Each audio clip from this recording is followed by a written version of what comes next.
If you would watch the video, I said stop telling guys to get their passport. Work on yourself first. See, you got guys. They like to tell guys if you can't get a woman over here, you don't have to be in shape. You don't have to work out. You don't have to better yourself. Just go overseas, and the women just gonna fall to your footstep because you got an American passport. Like we just had a guy that went viral not too long ago. He was crying at the dinner table. Dude looked like he's 78 years old. And he crying about a woman stood him up or whatnot. Everybody that reacted to the video, the first thing they told him, they didn't give him no solution. Work on the left eye. Uh, stop. I ain't trying to diss him, but he came off a little awkward. I mean, maybe it was just his vibe that was creeping the women out, and they didn't want to come out on a date with him. So instead, they just flaked on him.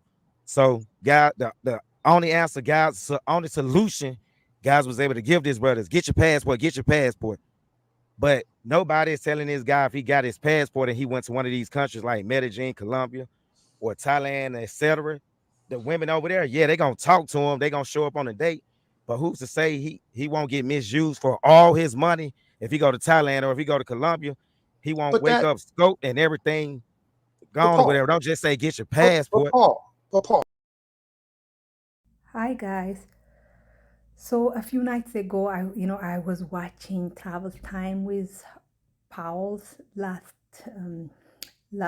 live, but I fell asleep, and then I woke up in the middle of the night, and the panel was arguing, screaming at each other, and I'm like, and Austin Holman's name was being thrown around, and I'm like, I need to listen to this. I need to listen to this next day, and I did listen to it the next day, and this from Powell is interesting.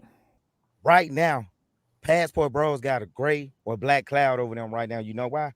Because you got this influx. One of my homie, he my homie, but when Austin Holleman went viral a year ago, you had this new influx of guys that's just getting a passport between the ages of 20 and 72 or whatever. Never had their passport before, never even thought about getting it. But all of a sudden, they see a young 23-year-old can go to a country and get all these women in Brazil. Now you figure like, well, damn, the women in Matrix won't give me no play. I'm gonna go over there and get cheap quality sex or whatever. And then you got these guys. They say they looking for a fit, friendly, submissive woman or whatever. But every time you see them posting up with a woman, this woman better than the West. The Western women gonna be mad at me.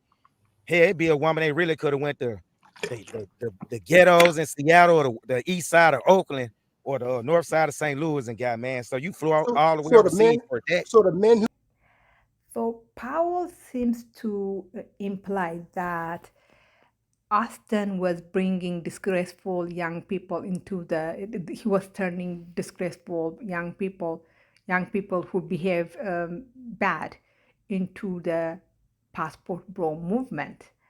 And I'm like, yeah, it's kind of interesting, right? Because he basically says, he's inspiring young people of bad character to travel, right? To go abroad and engage in disgraceful behavior like what they are doing.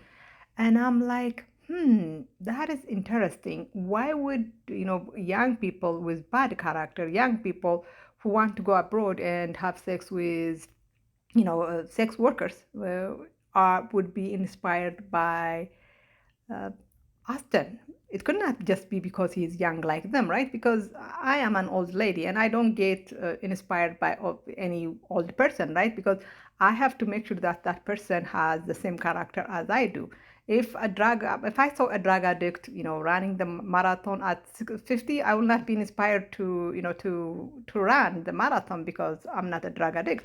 So if these young men are inspired by Austin to travel, is because they see him um, to be one of them.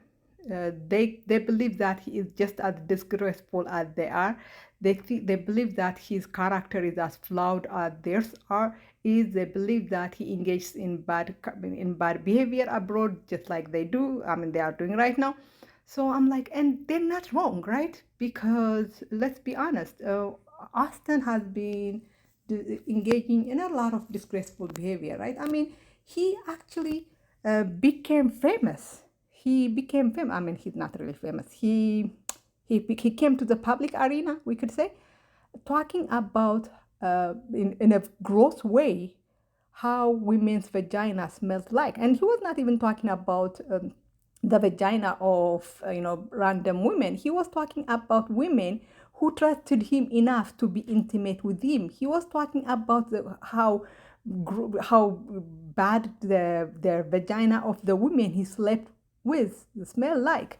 So that is a disgraceful behavior, right? And that and if you are a disgraceful young man, he probably would inspire you. He would inspire you to travel because you see yourself in him. You see your bad character in him. So yeah, and this guy has not stopped being. I mean, he has. I mean, his disgraceful behavior just continues, right? We see him in the way he treats women. He thinks they are inferior to him, and in the way, like, this guy is not even cultured. He is the most uncouth person we have on YouTube, at least as a passport bro, right? Because the way he acts, he doesn't know what to say in public and what to keep in private. Like yesterday, I think a few days ago, he was on a date with this token dark skinned girl, and he is talking about the Tanzanian men, who had the misfortune of befriending him, making his life easier in Tanzania.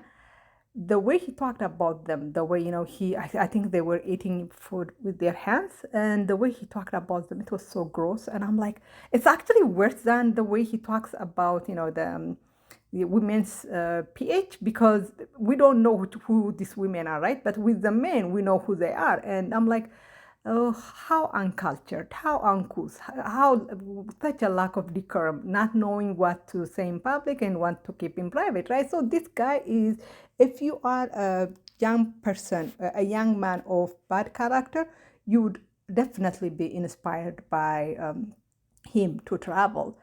But that being said, it looked like the live. In the live, they are acknowledging that a lot of the passport bros are disgraceful people. They act in disgraceful ways in abroad, and it almost looks like they are trying to blame all that on Austin. And I'm like, no. And I have, you guys know that there is no way I will ever defend Austin. I call myself his number one hater on YouTube. So, but it is very self-serving to blame everything on Austin when the kind of disgraceful behavior that passport bros engage abroad has been, it has been there before even Austin came into this passport bros movement thing. Because you could go back to TikTok, you could go to even here on YouTube. There are videos from 2021, 2020, when passport bros were engaging in disgraceful ways. Some of them had, like, there is one video where this black guy goes to Dominican Republic, and he is recording, I guess it's a sex worker, and he like engaging in sexual act, and he asks his audience what they would like her to do sexually to him. And I'm like, my god, this is such a disgraceful thing, right? So that is before Austin was even a thing. So you cannot blame all of it on Austin. This is just so self-serving, so cynical to blame a 24-year-old guy for all the degenerate stuff, older passport bros have been engaging for at least, the last 3 or 4 years. So no, it is very manipulative, it's cynical. And the passport bros have been disgraceful people way before even Austin became a thing. mm, that being said, the live is a really good one to watch, because you know how passport bros have been telling us how they go abroad and date quality women, but on the live, all of them admit that they go abroad and date sex workers. You can't even call that dates. They pay for sex. They're not even paying for sex with quality women. I mean, I don't think, and quality, I am putting that in quotes. Um, they're, paying for sex, and which they could have done here in America, right? But when people pay for sex here, they call them simps, but they are going abroad and doing, the same thing, simpy stuff.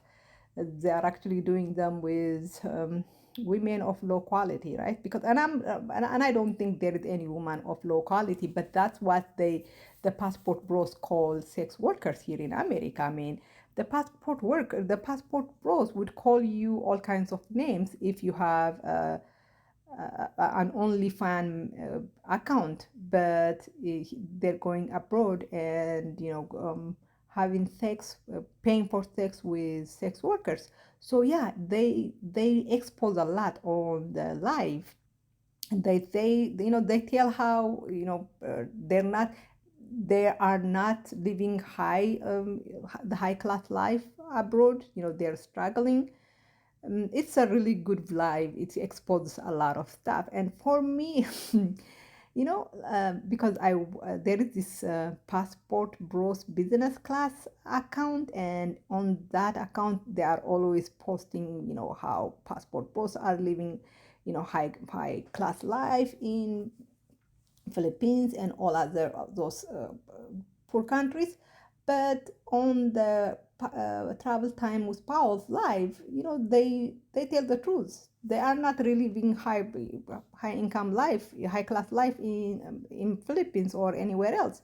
They are living in some ways worse than they do here in America. Yeah, so yeah, it's a really good live to listen to.